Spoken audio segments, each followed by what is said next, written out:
हाय दोस्तों, hi friends. मैं हूं आपका फ्रेंड नमीश निगोतिया एडवोकेट और आप देख रहे हैं मेरा YouTube channel legal advice for everyone. इस वीडियो को स्टार्ट करने से पहले मैं आप सभी को तहे दिल से धन्यवाद देना चाहूँगा मित्रों। कल ही मेरे चैनल के 50,000 सब्सक्राइबर्स 50,000 सब्सक्राइबर्स हुए हैं और ये सारा आप लोगों के सपोर्ट की वजह से है। मेरे सारे फ्रेंड्स, मेरे व्यूअर्स, मेरे सब्सक्राइबर्स, मेरे सपोर्टर्स और ये सब लोग आप हैं और आप ही के कारण आज हम 50,000 सब्सक्राइबर बेस पर पहुंच पाए हैं। केवल लगभग 15-16 महीने में हमने अपना ये अचीवमेंट किया है और इसके सबके I am thankful to you. इसके धन्यवाद के पात्र केवल आप हैं और सारा क्रेडिट मेरे व्यूअर्स, सब्सक्राइबर और आप सभी को जाता है कि चैनल ने बहुत अच्छा ग्रो किया आपके सपोर्ट की वजह से। आज का हमारा टॉपिक है 138 नेगोशिएबल इंस्ट्रूमेंट एक्ट की कंप्लेंट को किस तरह ड्राफ्ट किया जाना चाहिए। देखिए, चेक दिया, चेक का ट्रांजैक्शन हुआ, चेक डिसऑनर हो गया, लीगल नोटिस इशू हो गया। अब प्रश्न आता है कंप्लेंट की ड्राफ्टिंग कैसे करें।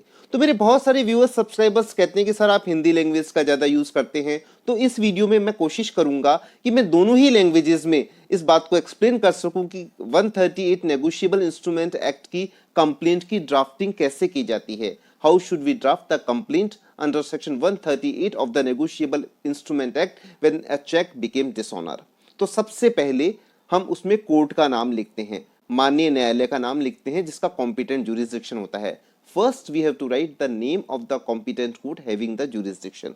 उसके बाद हम केस नंबर लिखते हैं और चूंकि केस नंबर डला नहीं होता है तो उसको डैश डैश करके ऑब्लिक ईयर, जैसे 2021 है तो 2021 लिख देते हैं। Thereafter we have to write the name of the complainant, name, father's name and address of the complainant. उसके बाद हम परिवादी का नाम, पिता का नाम और एड्रेस पूरा लिखते हैं। इसके बाद हम लिखते हैं वर्सेस, कि वो किसके खिलाफ हम कंप्लेंट कर रहे हैं, तो वो हम वर्सेस लिखते हैं। और वर्सेस लिखने के बाद हम अभियुक्त का पूरा नाम, पिता का नाम और एड्रेस लिखते हैं। Thereafter we have to write the complete name, father's name and address of the accused. उसके बाद हम लिखते हैं परिवाद पत्र अंतर्गत धारा 138 negotiable instrument act. Thereafter we should write criminal complaint under section 138 of the negotiable instrument act. Then we start writing the complaint. हम पैरा 1 इस तरह स्टार्ट करते हैं कि सबसे पहले हम परिवादी अभियुक्त को कैसे जानता है वो बताते हैं। First we have to mention that how is complainant known to the accused and what is the relation between the accused and the complainant, whether it's a business relation or a personal relation or he is a well known friend or relative।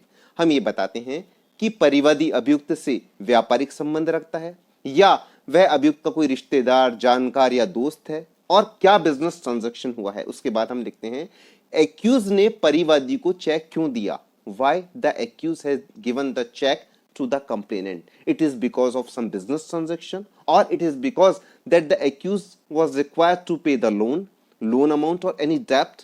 लेकिन वो जो check है वो किसी lawful डेब्ट या liability के कारण दिया हुआ होना चाहिए यदि 138 के परव्यू में आना है तो। उसके बाद हम ये लिखते हैं कि अभियुक्त ने परिवादी को किस कारण से चेक दिया, क्या वो कोई लोन का रीपेमेंट था या कोई वो बिजनेस ट्रांजैक्शन था, इस कारण से अभियुक्त ने परिवादी को चेक दिया। उसके बाद हम ये लिखते हैं कि कब वो चेक एनकैशमेंट के लिए बैंक में प्रेजेंट किया गया। Then we have to write when that cheque has been presented before the bank for encashment. और हम उसमें एक्यूज की बैंक का नाम भी लिखते हैं कि किस बैंक का एक्यूज ने चेक दिया। We also have to require to write that which bank the accused has issued cheque in favour of the complainant, the name of the bank and branch of the accused. Then हम लिखते हैं कि वो present करने के बाद क्या हुआ। When the check became dishonored, we have to mention that the date that the check has been dishonored। वो हम तारीख लिखते हैं कि किस वो चेक जो था वो कब डिसऑनर हो गया। हम इससे पहले चेक की पूरी डिटेल, जैसे चेक का नंबर, उसका अमाउंट, एक्यूज की बैंक का नाम, ये भी पूरा लिखते हैं। डिसऑनर की डेट लिखते हैं और वो उसकी इंटीमेशन कब परिवादी की बैंक को एक्यूज की बैंक द्वारा दी गई, रिटर्न मीमो के साथ। उसके बाद हम ये लिखते हैं we have to write that when the bank of the accused has informed to the bank of the complainant that the cheque has been dishonoured along with the date of return memo. इसके बाद हम लिखते हैं कि परिवादी की bank ने कब परिवादी को सूचित किया कि आपका ये चेक डिसऑनर हो गया है। Then we have to write that when the complainant bank has informed the complainant that the this cheque has been dishonoured by the bank of the accused. इसके बाद हम ये लिखते हैं कि कब परिवादी ने या उनके अधिवक्ता महोदय ने लीगल नोटिस इशू किया, किस डेट को इशू किया। यहां पर ध्यान रखना है कि चेक डिसऑनर होने की डेट से within 30 days legal notice issue करना है। Then we have to write mention in the complaint then when the complainant और the counsel of the complainant has issued the legal notice to the accused. उसके बाद हम लिखते हैं कि उस लीगल नोटिस को क्या एक्यूज ने रिसीव किया। We have to mention that whether the accused has received that legal notice और रिफ्यूज टू रिसीव, या अभियुक्त ने उसको लेने से ही इनकार कर दिया, हम ये भी लिखते हैं। Then if he have received the legal notice then we have to mention what he has done in pursuance to that notice, whether he has filed the reply to the notice or whether he has make part payment or whether he has not make any payment।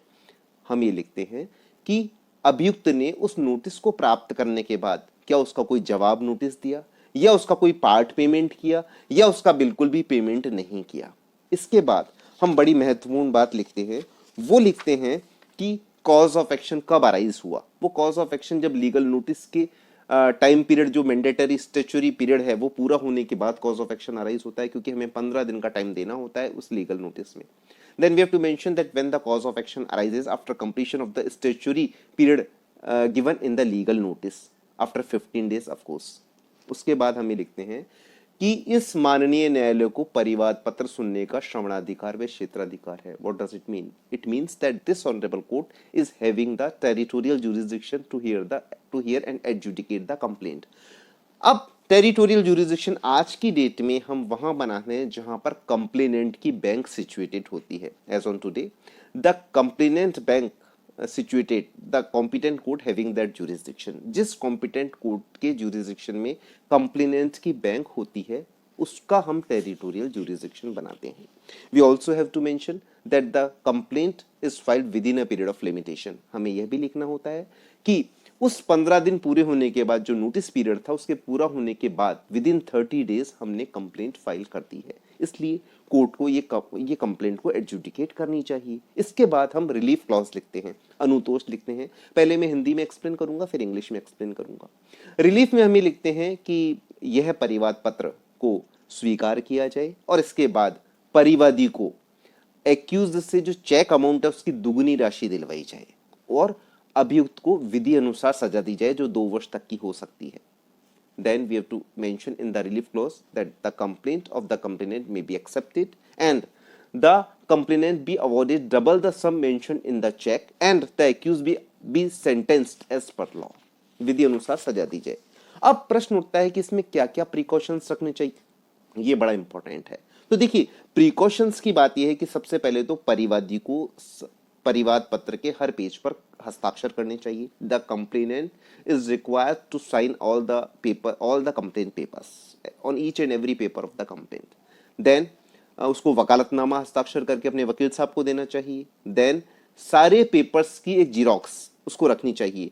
List के साथ complaint में original documents, original cheque, original return memo, original transaction का bill यदि कोई हो, original receipt कोई हो, bank slip कोई हो, लीगल नोटिस हो, उसका एक्नॉलेजमेंट और रजिस्ट्री विभाग की जो स्लिप होती है वो हो, वो एनेक्स करनी चाहिए। The complainant should annex all the documents along with his complaint like original cheque, original return memo, original bank slip, original legal notice, original acknowledgement slip and the receipt of the registry department। And thereafter, after presenting the complaint, if the court's procedure required, he also should file affidavit of inquiry or evidence। कई courts क्या है केवल inquiry का affidavit लेती है support में, कई evidence का एफिडेविट भी ले लेती है सपोर्ट में, कई कंप्लेंट के सपोर्ट में भी एफिडेविट मांगते हैं कोर्ट्स। तो वो affidavit as per the procedure, आप जिस जगह हैं वहां का जो प्रोसीजर है, कई बार वो एविडेंस के सपोर्ट में बाद में मांगते हैं जब एविडेंस का टर्न आता है। तो वो कोर्ट के प्रोसीजर के अनुसार आपको एफिडेविट फाइल करना चाहिए, चाहे वो इंक्वायरी का हो, चाहे सपोर्ट कंप्लेंट का हो, चाहे से वो एविडेंस का एफिडेविट हो। इसके बाद एक मेरा निवेदन हमेशा मेरे क्लाइंट्स को सजेशन रहता है कि आप जो भी कोर्ट में कागज पेश करें उसकी सर्टिफाइड कॉपी ले लें, ताकि आपके पास एक ऑथेंटिक प्रूफ रहे कि हमने ये सारे ओरिजिनल डॉक्यूमेंट्स कोर्ट में पेश कर दिए हैं। तो इस प्रकार से हमें परिवाद पत्र पेश करना चाहिए। This is a procedure I tried to describe in brief that it should be procedure adopted while drafting the criminal complaint under section 138 of the Negotiable Instrument Act.